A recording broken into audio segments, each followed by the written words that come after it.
Welcome back to 15 Minutes of Finance. I'm Brandon West, a CPA, and this is your market news for the week. I know that's a different quote than you're usually used to me saying because I'm replacing James today for the market news. He covered some basic kind of investing principles, and he covered the 7 deadly sins of investing in the industry at large. So I get to fill in today for the market news that James usually does, and we're in for a very, very fun episode. I know that he was bummed to miss this traveling because it's news about Palantir today. And if you've listened to our podcast for more than a week or two, you've heard the name Palantir. It's one of the companies we've been watching closely. It's one that we personally really like. We've invested in it. We've had clients invest in it that we've put their money in, and it's done very well. So we're really happy with this company. And there's more news about it today, so that's super exciting. I'm sure the format's going to be a little different today just because I'm not usually the one who does this, but I'm super excited to talk about the news, and hopefully you can get someone else's perspective. At the end of the episode, we're going to talk a little bit sort of not just in the context of this episode and this show, but in market news in general. Where are you getting your market news? Who are you learning about investing in stocks from? Are they qualified to talk about it, and will they own their claims down the road? And James has no idea I'm going to talk about this today, but we're going to fact check some of James's claims, and honestly, he's pretty undefeated this year. So it's going to be a fun review. He's never going to talk himself about how good he is at what he does, but we're going to look at a lot of the claims he's made and the market research he used to make those claims. And those predictions now months and months in review were spot on. So we're going to do a little bit of audit work today from the CPA on the channel. And we're going to see some cool ways that the financial news kind of predictions have played out over the last couple months. So news of the day. Biggest news is we're going to be talking about Palantir, specifically that the Russell 2000 has sold off Palantir because it's reached a certain size that no longer fits the objective of that specific portfolio. So what they believe is, well, this is no longer, a top 2,000 company. This is a top couple hundred company.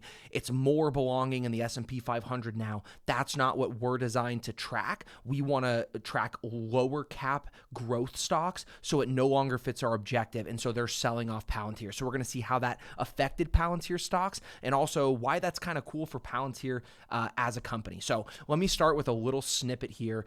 This is an article from Reuters from 2 days ago. So, quote, a meteoric rally in shares of Palantir Technologies is likely to leave its imprint on the final reconstitution by FTSE Russell of its benchmark indexes on Friday, when investors can expect a crush of trading volume heading into the closing bell. Every year, FTSE Russell reconstitutes or refreshes the components in its range of indexes, such as the Russell 2000 index of small cap stocks and Russell 1000 index of larger cap names. So there is a lot of news that Russell 1000, since that's large cap focused, is going to take a focus and maybe buy Palantir. But Russell 2000, that's tracking small cap stocks, no longer feels that this is kind of in line with its portfolio goals. Back to the wording of the article now.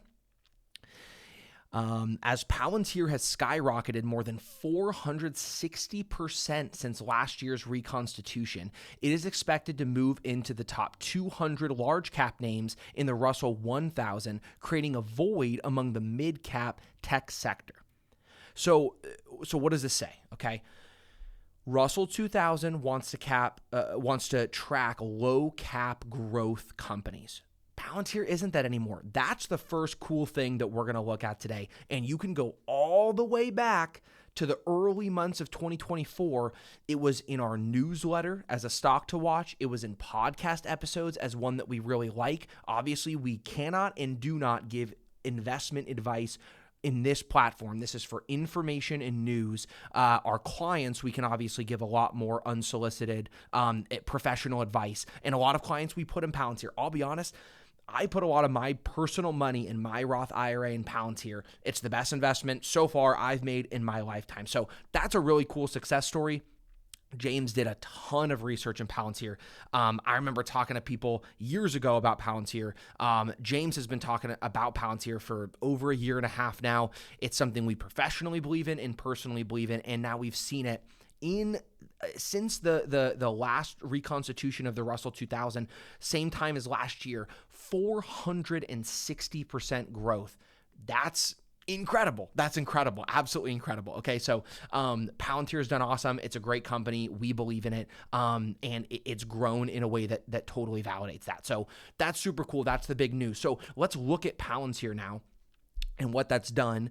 No surprise, just about any time that you have a stock where there's a massive amount of trading volume increase, meaning there's a lot of selling of it, the initial response is going to be a decrease in the stock price, right? Because generally, if everybody is selling a stock, well, that's not a stock people want, right? They're all selling it. So that's going to cause downward market pressure on that stock. And we can see that happen just today. Let me pull up my one-day report here. So it went down about 10.6%, $15.57 down. So it's at 130.74 at market close. Okay.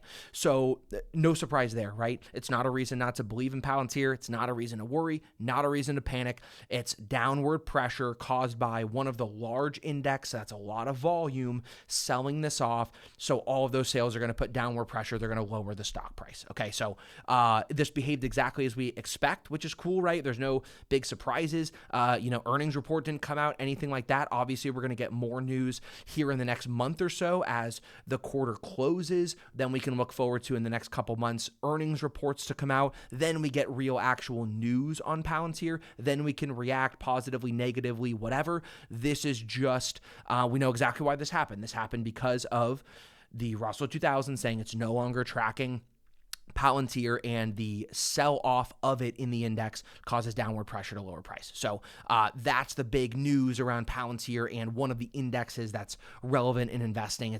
I would say it's probably the fourth one. There's NASDAQ, S&P 500, Dow Jones. I would probably say the Russell, one of the Russells, or the combination of the 1,000 and the 2,000 makes up what's referred to as the Russell 3000. I would probably argue the Russell 3000 is the fourth most kind of looked at or indexed, investing index. So it is pretty relevant the way that this index looks at this company. But it's a super exciting news for Palantir to be kind of the beneficiary of this information. It's like getting fired, or suspended from your minor league baseball team because you got drafted into the actual, MLB, right? That's not bad news. But your actual minor league team might suffer a little bit, right? And they can't have you anymore because you're too good, right? So it's super exciting news for the player, for Palantir. You made the big leagues. That's what this news is saying. Before we get into any more news and do an audit of, our channel's success here, let's talk about the term of the day. This is something that I deal with a little bit more. James usually talks about big picture stuff, right? He is the investment analyst. He's the one who designs our portfolio. So he's usually looking at, PE ratios and terms like that. I'm going to talk about something that's a little bit more relevant to the individual investor, okay? So the term of the day is expense ratio. And the expense ratio is the management fee of whoever advisor or advising team manages the fund, right? So if you have an ETF, you have a mutual fund, there are sometimes different types of fees in mutual funds. So sometimes you'll see other things as well, but usually an expense ratio, you'll see these a lot. And if you look in your 401k plan and you look at what you invest in, you'll see an expense ratio. So that's the amount.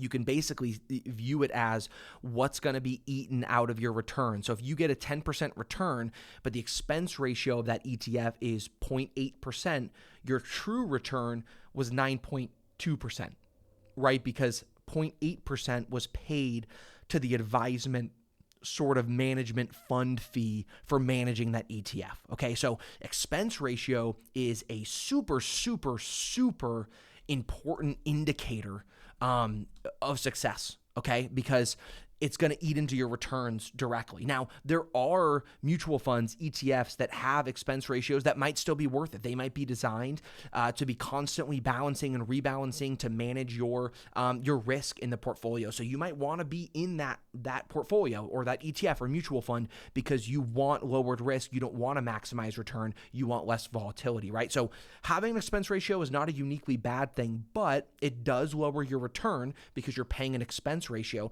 So it's very relevant. And the reason I'm talking about this is because as I continually meet with clients, and not only on the tax side, but also on the financial planning side, it's something super relevant. If a client is managing their own money and they're sitting in an account for 30 years, but they're in like a target date fund or just a mutual fund that tracks the S&P 500 instead of a cheaper ETF that tracks the S&P 500, they might get the same return over 30 years, but be paying a 0.8% expense ratio instead of a 0.05% expense ratio, right? So I'm just going to make random numbers. I didn't even do this ahead of time, but just to show you guys the effect. So let's say you're 40 and you want to retire at 65. So it's 25 years. Okay. And let's say you have $80,000 and you get 9% per year. Okay. You're going to have at the end of those 25 years, $689,000. Now let's say you're in an account with an expense ratio of 0.75. So really you're only getting 8.25%. So what we just looked at, 689,000. What we look at now, 580,000. So that 0.75 expense ratio is costing you $109,000 over the course of just 25 years, and that's only having $80,000 to start with. So I've met with numerous clients where I've broken down their portfolio and said, hey, I just did a little bit of cost analysis for you. There are cheaper ETFs. We might want to look at rebalancing your existing portfolio. I'm happy to help you do that. Some of them are expense ratios of 0.9. I just saw one that a client was in with an expense ratio of 1.17%. Okay, that's seriously eating in your return. So let's run that. You would be getting now 7.83% functionally. At the end of 25 years, it's 526,000. So now you're like 160 grand down because you're in an account with an expense ratio of 1.17%. Okay, so this is super, super relevant to the long-term trajectory of what your wealth is going to be worth. And it's very important to be mindful of. So if you don't know off the top of your head what you're in and what the expense ratio is, log in your IRA, log in your brokerage, your 401k account, see what you're invested in. If the expense ratio is high, you might want to talk to an advisor about a comparable portfolio or index, depending on what your options are in the account that you're in, that lowers your expense ratio but keeps your profile pretty similar. Okay, let's do a little bit of audit work from the CPA on the team here. And I'm going to be completely transparent here. I had to bite my tongue when these episodes came out because I did not agree with James in totality. I thought a couple of his claims were a little too aggressive in terms of how quickly he thought things would rebound, and how sort of not negative he seemed to view Trump's announcements. He was dead on numerous of these things. So I'm going to pull exact receipts for you, okay? January 28th, his episode is called The Deep Fake That Is DeepSeek, Buying This Dip Big Time, talking about NVIDIA and the market at large. Let's pull up NVIDIA, guys. This was on January 28th. You can go listen to the episode right now. We don't edit our episodes. January 28th, NVIDIA was at $118, and it actually, funny enough, it spiked by end of day on the 28th because it was already rebounding, but then it kind of dropped again after that. So on the 27th, it was 118, and then on the 28th, it was 129. NVIDIA today is 158. Spot on call that DeepSeek was not a real competitor. It was not going to actually push the value of NVIDIA down long-term because we pick companies that we believe in, not only the data, but also the mission and the purpose of the company. Spot on prediction. The very next episode, February 7th, the episode is called Exciting Moves in the Market, Palantir, the Next Microsoft. Now, Palantir, the next Microsoft, you're going to have to wait a long time. We'll get to you in 10 years to see if that came true. But let's look at sort of the overall sentiment that we aren't worried about Palantir having hit its cap and never growing again. That episode was on February 7th. On February 7th, and Palantir was on its way up too when this episode came out. So, on the 5th, it's 101. On the 6th, it's 111. On the 8th, it's 116. By the time we get to the February 18th, it's 124. But on February 7th, when he made this episode, 110. Palantir yesterday, before the Russell pressure from volume of sale, was 144. 144. So everyone was saying, oh my God, Palantir, this is a ridiculous price to earnings. This company has hit its cap. You've got to take earnings, you got to take profits before it collapses. 110 to 144. Guys, those are spot on predictions. Like absolutely spot on predictions. Then we go to the market at large. Emergency episode, tariffs tanking the market. What should you do? The market's going down. And what do we tell pretty much everybody? Again, none of this is investment advice for you, but something we have told a lot of our clients.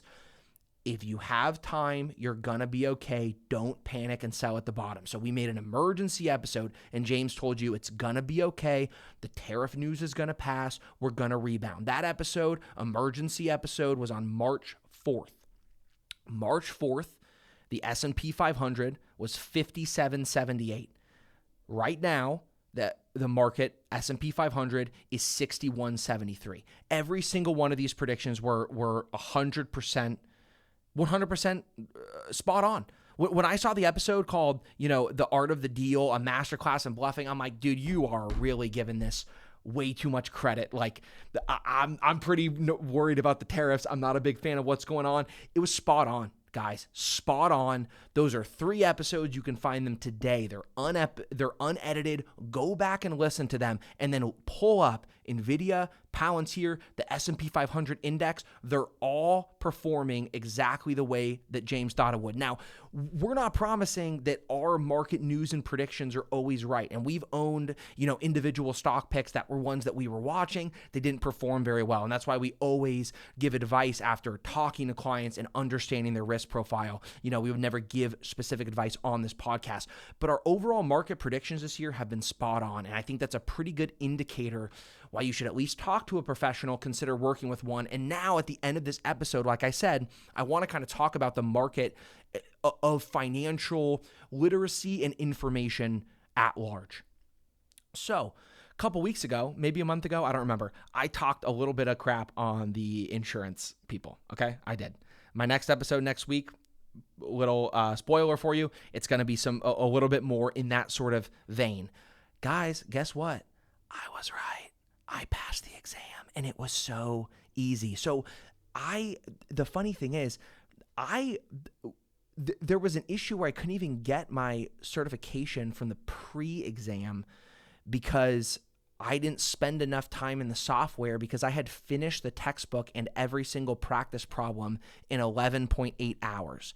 And you're supposed to do it for 54 hours. That's what they say it's going to take to learn the material. I passed the exam on the first try, took it after studying for less than 2 weeks and less than 12 hours.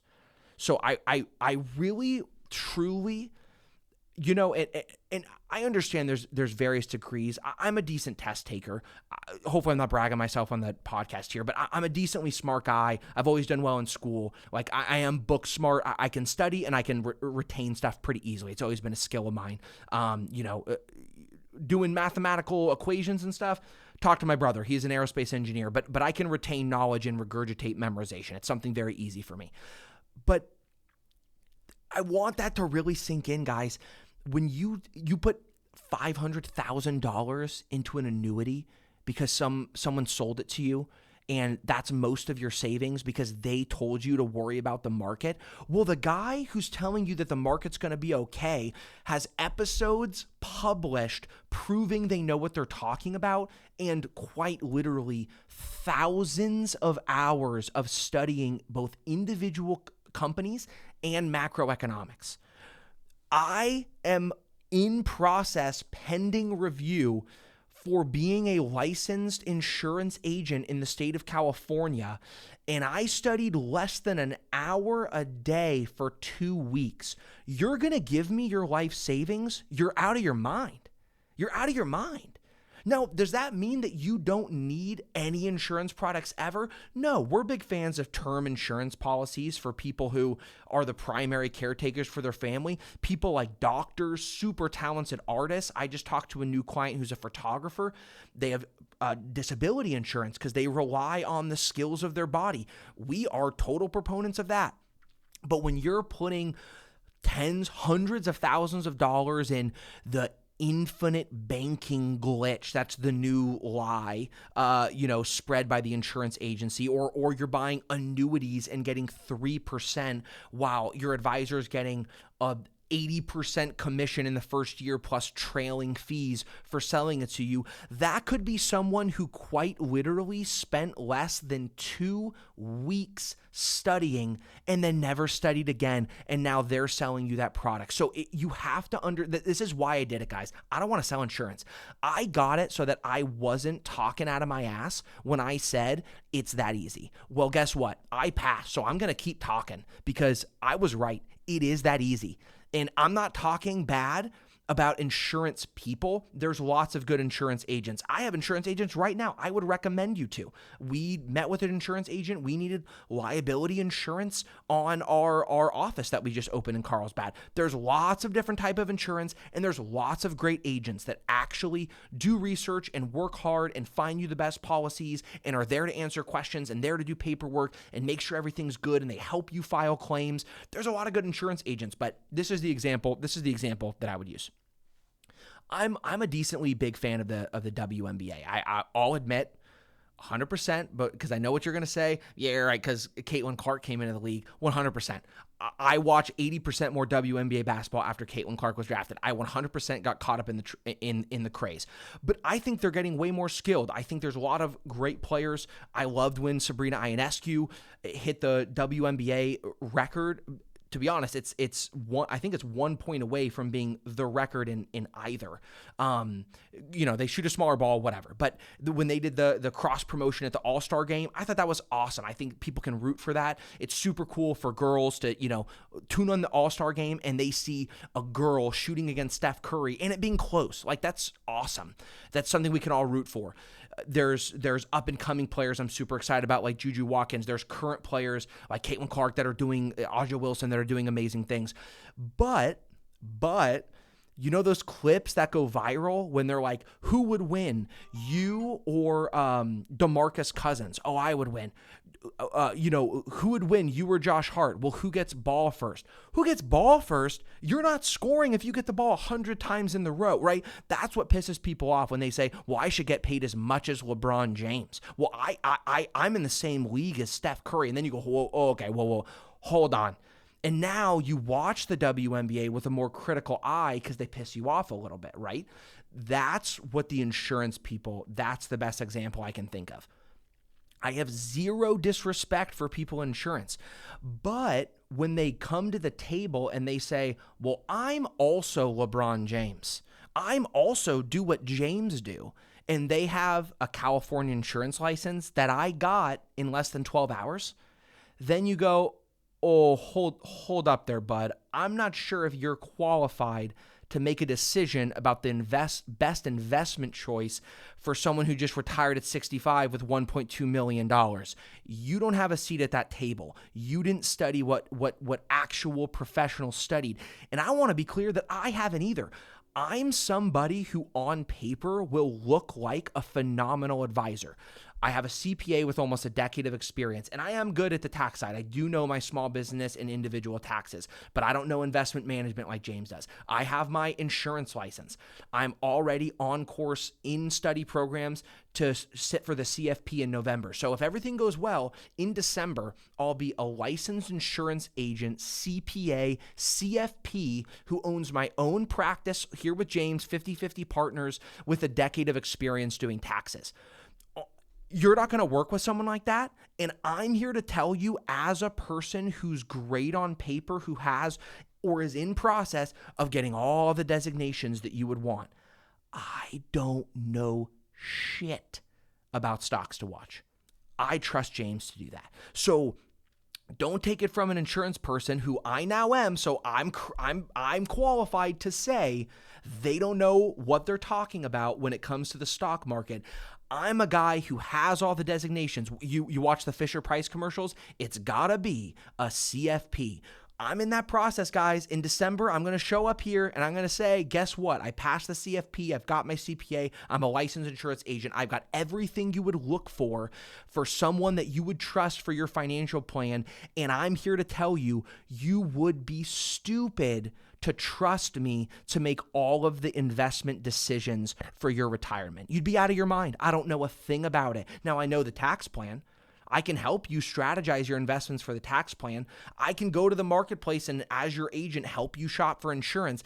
I am not an investment advisor. I'm not. I think there should be more regulations with a lot of these terms: financial advisor, wealth manager, investment manager, portfolio designer, financial professional. There needs to be more, verification and sort of law about what people are allowed to call themselves, like there is for calling yourself a CPA. You have to have your CPA to call yourself a CPA, right? So I'm here to tell you, as someone who's done all the things that you can do to get all the alphabet next to your name, if you trusted me to manage your money over James, you're in for a rude awakening at how little I know, okay? That's the honest truth, and that's why we work together. I can do everything conceptually. I can create your client profile, but then when I get that client profile, well, you've got 27 years to retirement. This is the amount of income you want in retirement. This is how risky you're willing to be. Here's your risk tolerance, your time horizon, your investment preferences. Then I go to James and say, give me a portfolio that matches this, and we'll constantly talk to the client and rebalance it from that point forward. So I understand that I'm a little bit ranting here after the market news, but we did an audit here of the accuracy of the statements, and guess what? The channel is just about undefeated this year, okay? We were right about tariffs. James was right about Palantir. He was right about NVIDIA. He was right about buying the dip. He was right in his emergency episode about not panicking and selling. Spot on, spot on, spot on, spot on, okay? So, again, understand who you're getting financial knowledge from. Do the people that you're listening to make investment decisions. Guys, it's sort of like artwork, right? The amount of hours it takes to paint the Sistine Chapel. But do you know how many hours it would take me to destroy the Sistine Chapel? About 15 minutes and a tall ladder, and I'll make the whole thing black, okay? I could F that thing up with paint, right? I could destroy it in 3 seconds. That's what you can do with your portfolio. It doesn't take an expert to grow money, right? You put it in a good ETF, you do some research, you have a combination of ETFs. It only takes 2 seconds in a bad investment decision to put your money into a company that goes bankrupt, or into crypto that collapses, or even a crypto company or platform that goes under and doesn't recoup all of your losses because they're not FDIC insured. Like, it does not take a lot of money or time to make a bad investment decision that ruins your portfolio. Okay, so understand who you're getting advice from. Are they accountable to you? Do they have designations? And do they hold themselves accountable, keep a track record of their predictions, and have the experience to actually give investment advice? Or are they just another influencer online trying to get views, which is going to incentivize them to make outrageous claims that don't quite seem true, that you're going to want to share to your friends to ask if it's legit or not? Well, thanks for tuning in to another episode of 15 Minutes of Finance. I hope you enjoyed the news. Remember, Palantir, downward pressure from trading volume. It's going to happen to any company. Graduated to the big league, so it's not a Russell 2000 company anymore. It's one of the 200, highest cap companies. It's grown by 460% in the last year. That's the cool, exciting news of the day. It did drop a little bit in value. That's expected because of the trade volume, but overall, super exciting news for Palantir. It's recognized as a big dog in the table. It's moving up to the big leagues, and that's super exciting for us personally and professionally, as people who have been talking about Palantir a lot. This is really cool, exciting, big national news regarding that stock. As always, share the episode with friends that you think would benefit from it. Make sure to subscribe for future episodes. And as always, invest early, invest often. See you next time.